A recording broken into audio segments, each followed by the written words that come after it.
यत्करोमि जगन्मातः तदेव तव पूजनम् यत्करोमि जगन्मातः तदेव तव पूजनम्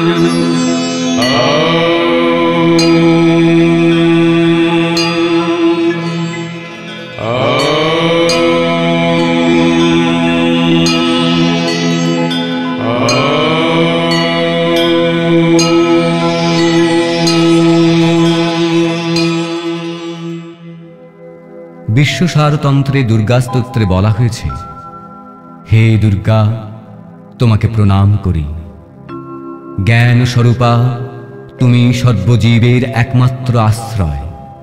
ভয়ানক বিপদ সাগরে মগ্ন জীবের নিস্তারের হেতু নৌকা স্বরূপা তুমি। তুমি ন্যায়বানের প্রতি সন্তুষ্টা, অন্যায়কারীর প্রতি ক্রোধপরায়ণা। তুমি ব্যাধি ও বিপদগ্রস্ত মানবের যেমন ত্রাণকারী, তেমনি দৈত্যদেরও আশ্রয়। তুমি আমাদের কৃপা করো মা।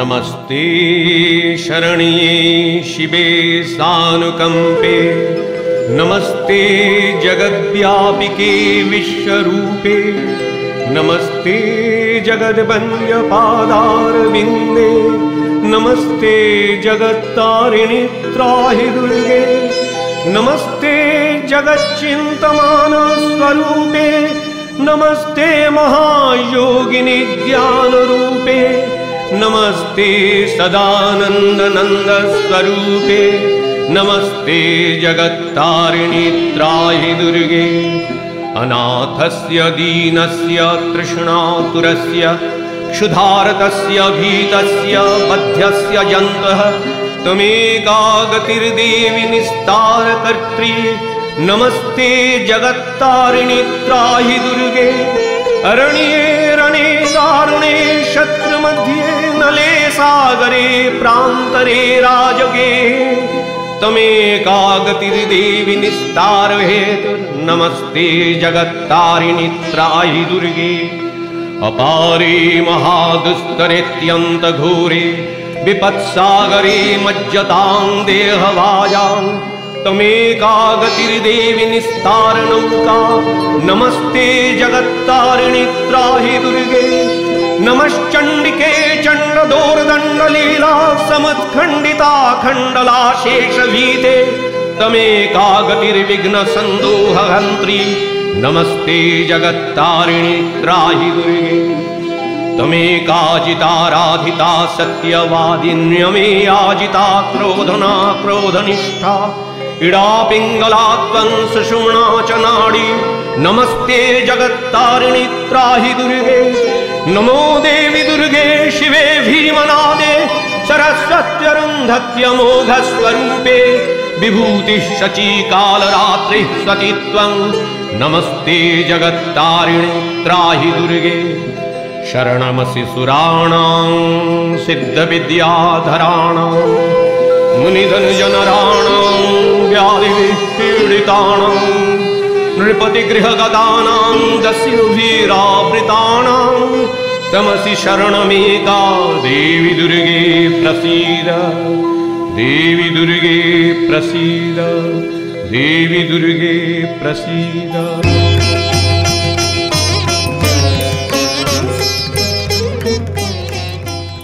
সনাতন ধর্মের আদি শাস্ত্র বেদে বহু যুগ আগে ঋষিকন্যা আম্ভৃণী বাকের কণ্ঠে ধ্বনিত হয়েছিল দেবী সুক্ত পরম ঐক্যের শাশ্বত বাণী। এই স্তোত্রকে দেবী মাহাত্ম্য চণ্ডীর তত্ত্বে প্রবেশের দ্বার রূপে মান্য করা হয়। আত্মোপলব্ধির আলোকে সেই ব্রহ্মবাদিনী ঘোষণা করেছিলেন, নিখিল বিশ্বের পরিবর্তনশীল সকল নামরূপের আড়ালে যে অপরিবর্তনীয় সত্তা, সেই পরমাত্মার সঙ্গে স্বরূপত আমি এক। আমি ধারণ করে আছি সর্বদেবতাকে, যজ্ঞে আমি ফলদান করি। আমি জগদীশ্বরীর সঙ্গে এক, নিখিল বিশ্বরূপে আমারই প্রকাশ। আমার তেজেই জীবগণ সক্রিয়। আমি সাধককে উদ্বোধিত করি, শরণাগতকে রক্ষা করতে আমি সংগ্রাম করি। ভূলোকের ঊর্ধ্বের চেতনায় আমার অধিষ্ঠান। আমি সর্বব্যাপিনী হয়েও নিরাকার, ব্যাপ্তিস্বরূপ, সর্বাতীত, অদ্বিতীয়, অনন্ত চিন্ময় অস্তিত্ব। अहं रुद्रेभिर्वसुभिश्चरामि, अहं आदित्वैरुतविश्वदेवैः, अहं मित्रावरुणो भाविभूर्मि, अहं इन्द्राग्नि अहमश्विनो भा, अहं सोममाहनसं विभूर्मि, अहं तष्टारमतपूषणं भगम्, अहं दधामि द्रविणं हविष्मते, सुप्राव्ये यजमानाय सुन्नते।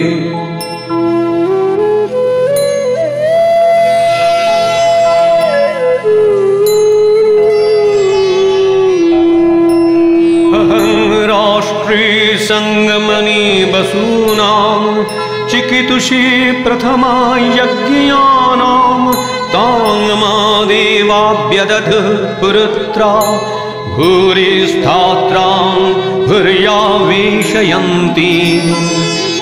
मया सोऽन्नमत्ति यो विपश्यति, यः प्राणिति यं शृणोति युक्तम्, अमन्तवो मां पक्ष्यन्ति, श्रुधि श्रुतश्रद्धिवं ते वदामि।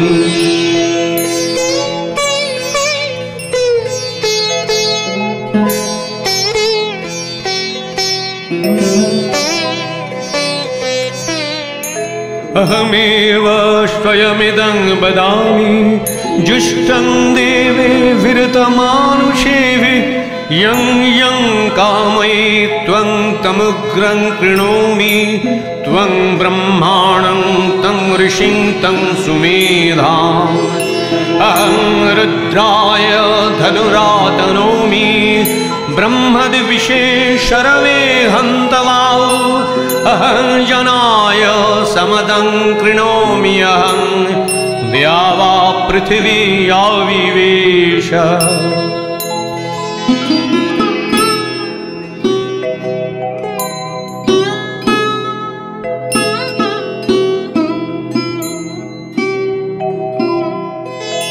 अहं शुभे पितरमस्य मूर्धन्, मम योनिरप्स्वन्तः समुद्रे, ततो वितिष्ठे भुवनान् विश्व तामुन्द्यां वर्ष्मनोपस्पृशामि।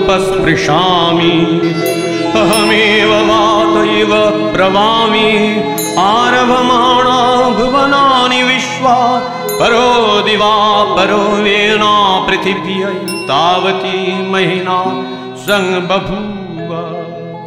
সপ্তশতী চণ্ডীপাঠের অঙ্গরূপে পঠিত অর্গলা স্তোত্রের মাধ্যমে শরণাগত মানুষ প্রার্থনা করে রূপ, জয় ও যশ লাভের এবং শত্রু নাশের জন্য। প্রকৃতপক্ষে গভীর অর্থে এই স্তোত্রে প্রার্থিত হয়েছে স্বরূপ উপলব্ধির। তারই প্রয়োজনে ইন্দ্রিয়াশক্তি জয় ও পরমাত্মবোধের যশের প্রার্থনা, সেই সঙ্গে চেতনার উত্তরণে সকল প্রতিবন্ধকতারূপ শত্রুনাশের আবেদন।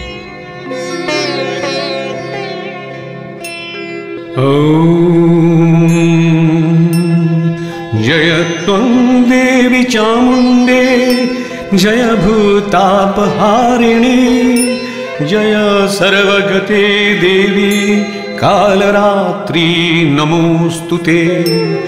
जयन्ती मंगला काली भद्रकाली कपालिनी दुर्गा शिवा क्षमा धात्री स्वाहा स्वधा नमोस्तुते मधुकैटभ विध्वंसी विधात्री वरदे नमः रूपं देहि जयं देहि यशो देहि दिशो जहि महिषासुरनिर्नाशी विधात्री वरदे नमः रूपं देहि जयं देहि यशो देहि दिशो जहि धूम्रनेत्रवधे देवी धर्मकामार्थदायिनी रूपं देहि जयं देहि यशो देहि दिशो जहि।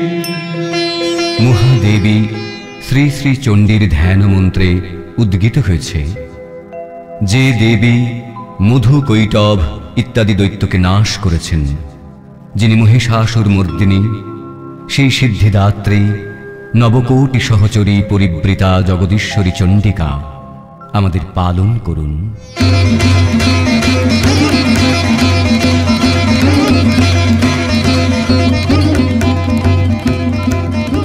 या चण्डी मधुकैटभादि दैत्यदलनी या माहिषन्मूलिनी या धूम्रेक्षणचण्डमुण्डमथनी या रक्तबीजाशनी शक्तिः शुम्भनिशुम्भदैत्यदलनी या सिद्धिदात्री परा सा देवी नवकोटिमूर्तिसहिता मां पातु विश्वेश्वरी।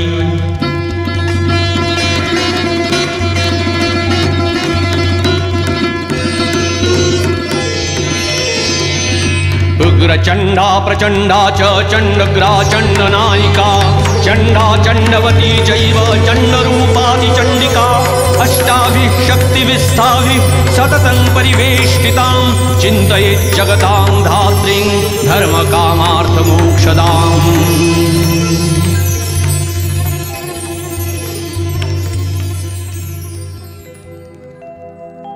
চণ্ডীপাঠের অঙ্গরূপে পঠিত হয় দেবী কবচ। এই মন্ত্রাবলীর মধ্যে উচ্চারিত হয়েছে দেবীর বিভিন্ন নাম, যেগুলি শরণাগতের প্রাণে জাগ্রত করে শক্তি।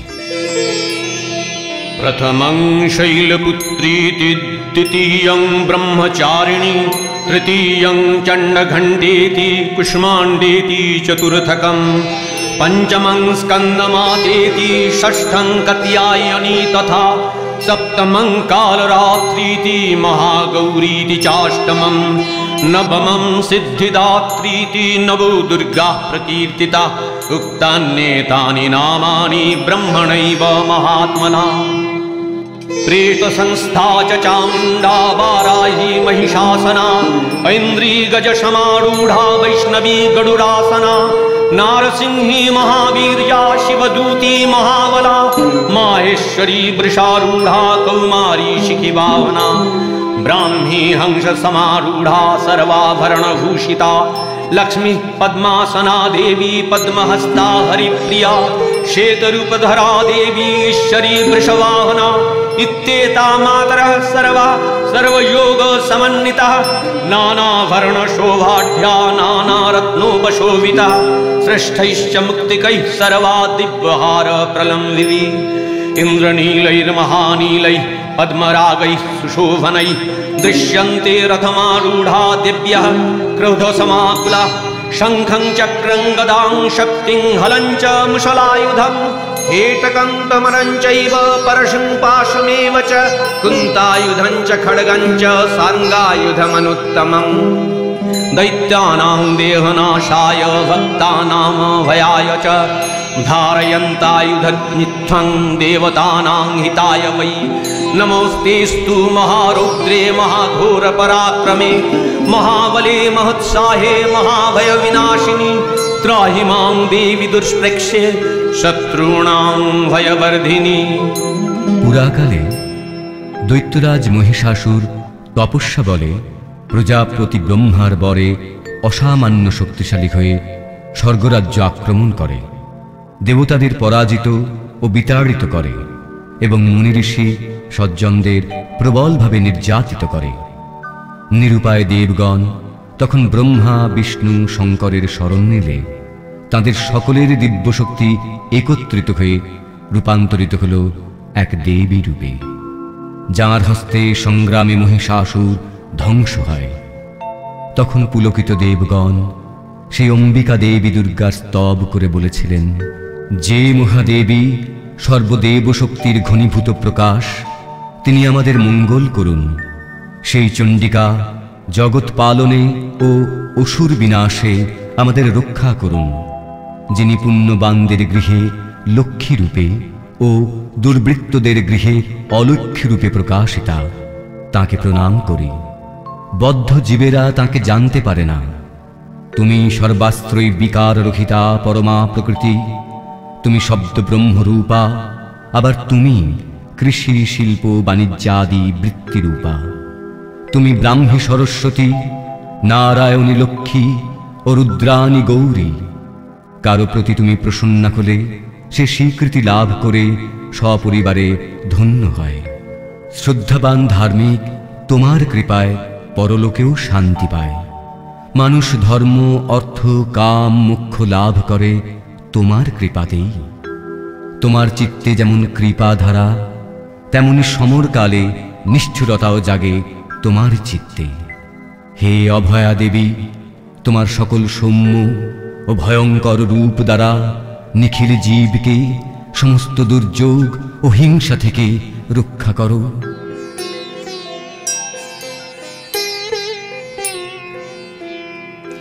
देव्या यया ततमिदं जगदात्मशक्त्या निःशेष देवगण शक्ति समूह मूर्त्या तामम्बिकामखिल देव महर्षि पूज्यां भक्त्या नतः स्म विदधातु शुभानिशानः।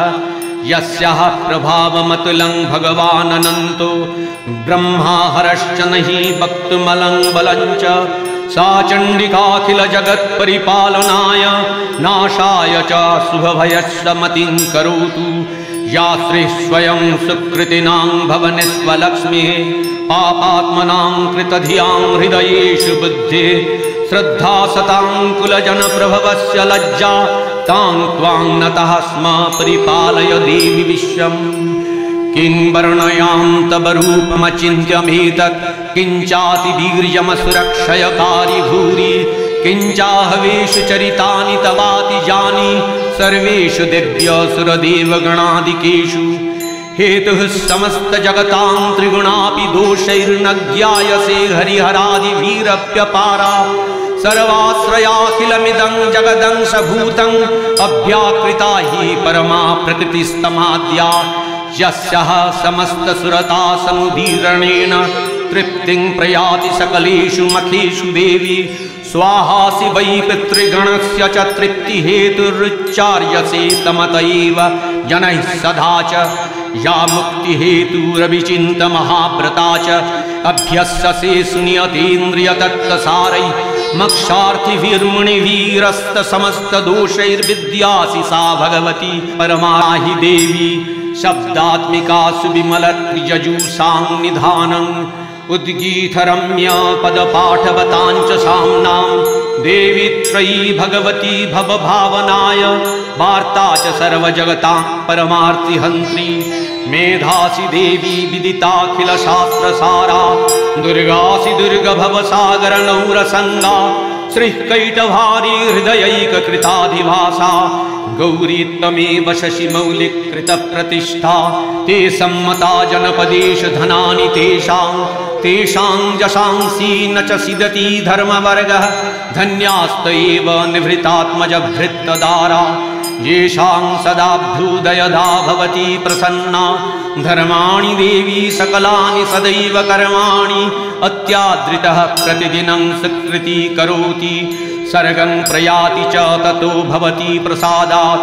लोकत्रयेऽपि फलदानं देवि तेन दुर्गे स्मृता हरसि भीतिमशेषजन्तः। शस्थैः स्मृता मतिमतीव शुभां ददासि। दारिद्र्यदुःखभयहारिणी का तदन्ना सर्वोपकार करुणाय सदार्द्रचित्ता। येनोपमा भवतु तेस्य पराक्रमस्य रूपं च शत्रुभयकार्यतिहारिकुत्र चित्ते कृपा समरनिष्ठुरता च दृष्ट्वा तज्येव देवी वरदे भुवनत्रयेऽपि शूलेन पाहि नो देवी पाहि खड्गेन चाम्बिके घण्टासनेन नः पाहि चापज्जानिश्वनेन च प्राच्यां रक्ष प्रतीच्यां च चण्डिके रक्ष दक्षिणे ब्राह्मणेनात्मशूलस्य उत्तरस्यां तथेश्वरी सौम्यानि यानि रूपाणि त्रैलक्ये विचरन्ति ते यानि चात्यर्थघोराणि तैरक्षास्मांस्तथा भुवं खड्गशूलगदादीनि यानि चास्त्राणि तेऽम्बिके करपल्लवसङ्गिनी तैरस्मान् रक्ष सर्वतः। মহিষাসুরের পরবর্তীকালে শুম্ভ ও নিশুম্ভ নামে দুই অসুর আবার স্বর্গরাজ্য আক্রমণ করে এবং দেবতাগণকে বিতাড়িত করে।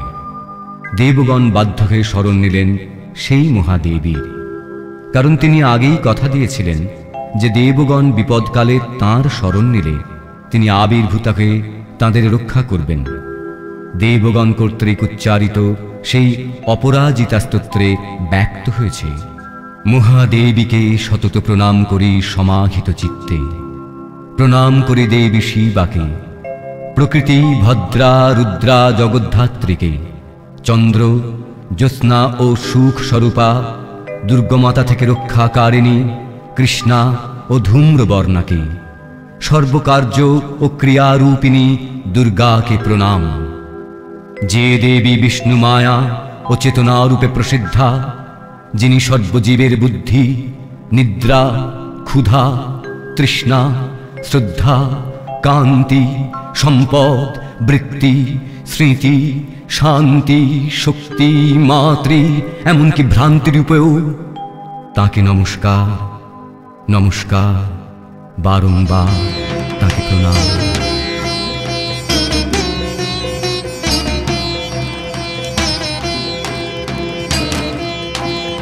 नमो देव्यै महादेव्यै शिवायै सततं नमः। नमः प्रकृत्यै भद्रायै नियतः प्रणतः स्मतां रौद्रायै नमो नित्यायै गौर्यै धात्र्यै नमो नमः। ज्योत्स्नायै चेन्दुरूपिण्यै सुखायै सततं नमः। कल्याण्यै प्रणतावृद्ध्यै सिद्ध्यै गुरुवो नमो नमः। नैऋत्यै भूभृतां लक्ष्मै सर्वान्नै ते नमो नमः। दुर्गायै दुर्गपारायै सारायै सर्वकारिण्यै ख्यात्यै तथैव कृष्णायै धूम्रायै सततं नमः। अतिसौम्यातिरौद्रायै नतास्तस्यै नमो नमः। नमो जगत्प्रतिष्ठायै देव्यै कृत्यै नमो नमः। या देवी सर्वभूतेषु विष्णुमायेति शब्दिता नमस्तस्यै नमस्तस्यै नमस्तस्यै नमो नमः। या देवी सर्वभूतेषु चेतनेत्यभिधीयते नमस्तस्यै नमस्तस्यै नमस्तस्यै नमो नमः। या देवी सर्वभूतेषु बुद्धिरूपेण संस्थिता नमस्तस्यै नमस्तस्यै नमस्तस्यै नमो नमः। या देवी सर्वभूतेषु निद्रारूपेण संस्थिता नमस्तस्यै नमस्तस्यै नमस्तस्यै नमो नमः। या देवी सर्वभूतेषु क्षुधारूपेण संस्थिता नमस्तस्यै नमस्तस्यै नमस्तस्यै नमो नमः। या देवी सर्वभूतेषु छायारूपेण संस्थिता नमस्तस्यै नमस्तस्यै नमस्तस्यै नमो नमः। या देवी सर्वभूतेषु शक्तिरूपेण संस्थिता नमस्तस्यै नमस्तस्यै नमस्तस्यै नमो नमः। या देवी सर्वभूतेषु तृष्णारूपेण संस्थिता नमस्तस्यै नमस्तस्यै नमस्तस्यै नमो नमः। या देवी सर्वभूतेषु शान्तिरूपेण संस्थिता नमस्तस्यै नमस्तस्यै नमस्तस्यै नमो नमः। या देवी सर्वभूतेषु जातिरूपेण संस्थिता नमस्तस्यै नमस्तस्यै नमस्तस्यै नमो नमः। या देवी सर्वभूतेषु लज्जारूपेण संस्थिता नमस्तस्यै नमस्तस्यै नमस्तस्यै नमस्तस्यै नमो नमः। या देवी सर्वभूतेषु शान्तिरूपेण संस्थिता नमस्तस्यै नमस्तस्यै नमस्तस्यै नमो नमः। या देवी सर्वभूतेषु श्रद्धारूपेण संस्थिता नमस्तस्यै नमस्तस्यै नमस्तस्यै नमो नमः। या देवी सर्वभूतेषु कान्तिरूपेण संस्थिता नमस्तस्यै नमस्तस्यै नमस्तस्यै नमो नमः। या देवी सर्वभूतेषु लक्ष्मीरूपेण संस्थिता नमस्तस्यै नमस्तस्यै नमस्तस्यै नमो नमः। या देवी सर्वभूतेषु वृत्तिरूपेण संस्थिता नमस्तस्यै नमस्तस्यै नमस्तस्यै नमो नमः। या देवी सर्वभूतेषु स्मृतिरूपेण संस्थिता नमस्तस्यै नमस्तस्यै नमस्तस्यै नमो नमः। या देवी सर्वभूतेषु दयारूपेण संस्थिता नमस्तस्यै नमस्तस्यै नमस्तस्यै नमो नमः। या देवी सर्वभूतेषु तुष्टिरूपेण संस्थिता नमस्तस्यै नमस्तस्यै नमस्तस्यै नमो नमः। या देवी सर्वभूतेषु मातृरूपेण संस्थिता नमस्तस्यै नमस्तस्यै नमस्तस्यै नमो नमः। या देवी सर्वभूतेषु भ्रान्तिरूपेण संस्थिता नमस्तस्यै नमस्तस्यै नमस्तस्यै नमो नमः। इन्द्रियाणामधिष्ठात्री भूतानां चाखिलेषु या भूतेषु सततं तस्यै व्यापिदेव्यै नमो नमः। चिद्रूपेण जातस्नमेतद्व्यापस्थिता जगत् नमस्तस्यै नमस्तस्यै नमस्तस्यै नमो नमः। स्तुतासुरैः पूर्वमभीष्टसंश्रया तथा सुरेन्द्रेण दिनेषु सेविता करोतु सा नः शुभहेतुरीश्वरी शुभानि भद्राणि अधिहन्तु चापदः। या साम्प्रतं चोद्धत दैत्यतापित्वैरस्माभिरीशा च सुरैर्नमस्यते या च स्मृता तत्क्षणमेव हन्ति नः सर्वापदो भक्तिविनम्रमूर्तिः। ভয়ঙ্কর সমরে দেবী কর্তৃক ধূম্রলোচন, চণ্ড, মুণ্ড, রক্তবীজ, নিশুম্ভ ও শুম্ভ নিহত হলে দেবগণ নিশ্চিন্ত হয়ে দেবীকে যে স্তব করেছিলেন সেই নারায়ণী স্তুতিতে আছে, হে দেবী প্রসন্না হও, হে জগজ্জননী তুমি একমাত্র আশ্রয়, তুমি জগতের আদি কারণ মহামায়া, তোমার দ্বারা জীবগণ মোহিত হয়ে রয়েছে, আবার তুমি প্রসন্না হলে মুক্তিদান করো। সর্ববিদ্যায় তোমার অংশ, জগতের সমস্ত শিল্পকলাও তোমারই, সকল নারীতে তুমি বিশেষভাবে অবস্থিতা, জননী রূপে জগতের অন্তরে বাহিরে ব্যাপ্ত হয়ে আছো, সকলের বুদ্ধিরূপা তোমাকে প্রণাম। কালরূপে পরিণাম দায়িনী হে নারায়ণী তোমাকে প্রণাম। হে সর্বমঙ্গলা মঙ্গলরূপিণী শিবা সর্বার্থ সাধিকা সৃষ্টি পালন সংহার কর্ত্রী দেবী, তুমি শরণাগত দীন ও আত্মের পরিত্রাণকারিণী তোমাকে প্রণাম। শিবদ্যুতি চামুণ্ডা হে দেবী তোমাকে প্রণাম। তুমি আমাদের সকল বিকার ও উপদ্রব থেকে রক্ষা করো। হে ভদ্রকালী তোমার ত্রিশূল আমাদের নির্ভয় করুক। হে চণ্ডী তোমার খড়গ আমাদের কল্যাণ সাধন করুক। সেই তুমি শত্রু, দস্যু, দাবানল ও সামুদ্রিক বিপর্যয় থেকে আমাদের রক্ষা করো। হে জগদীশ্বরী শরণাগত আমাদের সর্বাঙ্গীন মঙ্গল করো।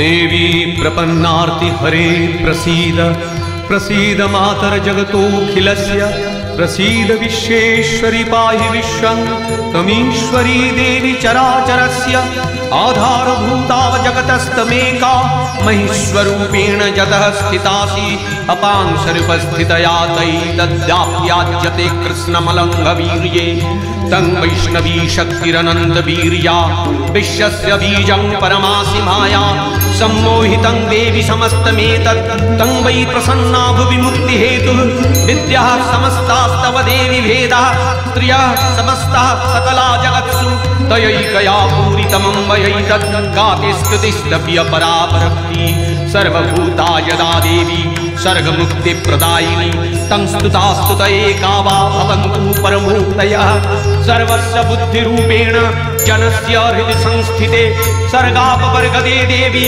नारायणी नमोस्तुते कलाकाष्ठादिरूपेण परिणामप्रदायिनी विश्वस्य परतौषत्ते नारायणी नमोस्तुते सर्वमङ्गलमङ्गल्ये शिवे सर्वार्थसाधिके शरण्ये त्र्यम्बके गौरी नारायणी नमोस्तुते सृष्टिस्थितिविनाशानां शक्तिभूते सनातनी गुणाश्रये गुणमये नारायणी नमोस्तुते शरणागतदीनार्थ परित्राणपरायणे सर्वस्यार्तिहरे देवी नारायणी नमोस्तुते हंसयुक्तविमानस्थे ब्रह्माणि रूपधारिणी कौशाम्भक्षरिके देवी नारायणी नमोस्तुते त्रिशूलचन्द्राहीधरे महावृषभवाहिनी माहेश्वरी स्वरूपेण नारायणी नमोस्तुते मयूरकुक्कुटभृते महाशक्तिधरे नगे कौमारी रूप संस्थाने नारायणी नमोस्तुते शंखचक्रगदाशार्ङ्ग गृहीत परमायुधे प्रसीद वैष्णवी रूपे नारायणी नमोस्तुते गृहीत महाचक्रे दंश्रधृत वसुन्धरे वराहरूपिणी शिवे नारायणी नमोस्तुते नृसिंहरूपेण उग्रेण हन्तुं दैत्यान् कृतोद्यमे त्रैलक्यत्राणसहिते नारायणी नमोस्तुते किरीटिनि महावज्रे सहस्रनोज्जले वृत्रप्राणहरे चैत्री नारायणी नमोस्तुते शिवदूतीश्वरूपेण हतदैत्यमहाबले घोररूपे महारावे नारायणी नमोस्तुते दंष्ट्राकरालवदने शिरमाला विभूषणे चामुण्डे मुण्डमथने नारायणी नमोस्तुते लक्ष्मीलज्जे महाविद्ये श्रद्धे पुष्टि स्वधे ध्रुवे महारात्रि महाविद्ये नारायणी नमोस्तुते मेधे सरस्वती वरे भूतिवा ब्रवीतामसि नियते तन्प्रसीदेशे नारायणी नमोस्तुते सर्वस्वरूपे सर्वेशे सर्वशक्ति समन्विते भयग्रस्त्राहिनो देवी दुर्गे देवी नमोस्तुते एतत्ते वदनं सौम्यं लोचनत्रयभूषितं पातु नः सर्वभूतेभ्यः कात्यायनी नमोस्तुते जालाकरालमत्तुघ्रम् अशेषासुरसूदनं त्रिशूलं पातु नो भीतिर्भद्रकाली नमोस्तुते हिनस्ति दैत्यतेजांसि सनेनापूर्यया जगत् सा घण्टा पातु नो देवी वाक्येभ्यो नः श्रुतानिव असुराश्रिक्वशापङ्क चर्चितस्ते करोज्जलः शुभाय खड्ग भवतु चण्डिके त्वान्नतावयम् रोगान् शेषान् पहंसि तुष्टा हृष्टा तु कामान् सकलानभीष्टान् तामाश्रितानां न विपन्नराणां तामाश्रिताश्चाश्रयतां प्रयान्ति एतत्कृतं यत्कदनं तयाद्य धर्मर्विषां देवी महासुराणां रूपैरनेकैर्बहुधात्ममूर्तिं कृत्ताम्बिके तत्प्रकरति काम्या विद्यासु शास्त्रेषु विवेकदीपेषु वाद्येषु वाक्येषु चकात्तदन्ना ममत्तगर्तेति महान्धकारे बिभ्रामयत्येतदतीव विश्वं रक्षांसि जक्रग्रविशाश्च नागा जत्रारयो विदत्सु बलानि यत्र दावानलो यत्र तथाभिमध्ये तत्र स्थिता तं परिपासि विश्वं विश्वेश्वरी त्वं परिपासि विश्वं विश्वात्मिका धारयसि विश्वं विश्वेशवन्द्या भवती भवन्ति विश्वाश्रया ये तै भक्तिनम्रः देवी प्रसीद परिपालय नोरि भीतिर्नित्यं यथासुरवधादधुनैव सद्यः पापानि सर्वजगतां च शमन्मयाशु उत्पातपापजनितांश्च महोपसर्गान् प्रणतानां प्रसीद त्वं देवी विश्रान्तिहारिणी त्रैलक्यवासिनामिडिये लोकानां वरदा भव। দেবী মাহাত্ম্য শ্রী শ্রী চণ্ডীতে কথিত কাহিনীর সার স্তবসহ বর্ণিত হল। এই মহাদেবীকে শারদীয়া মহালগ্নে প্রতি বছর আমরা বরণ করি, পূজা করি নানানভাবে। শরৎকালে অনুষ্ঠিত এই মহাপূজার সময় মহিষমর্দিনী দেবী দুর্গাকে কেন্দ্র করে দেবী সরস্বতী ও লক্ষ্মীর পূজাও সম্পন্ন হয়। ফলে এই পূজা হয়ে ওঠে সৃষ্টি পালন লয় কর্তৃরূপা ত্রিদেবীর পূজা। সেই সঙ্গে খাদ্য শক্তির দেবতা কার্তিক ও শ্রমশক্তি দেবতা গণেশেরও পূজা হয়। প্রকৃতির প্রতিনিধি রূপা নবপত্রিকার পূজাও হয় একই সঙ্গে। সেই সঙ্গে স্মরণ করা হয় দেবাদিদেব শঙ্করকে। হে দেবী দুর্গা, হে জগজ্জননী, সর্বদেব দেবী সহ তোমাকে প্রণাম। প্রসীদ ভগবত্যম্ব, প্রসীদ ভক্তবৎসলে, প্রসাদং কুরু মে দেবী দুর্গে দেবী নমোস্তুতে।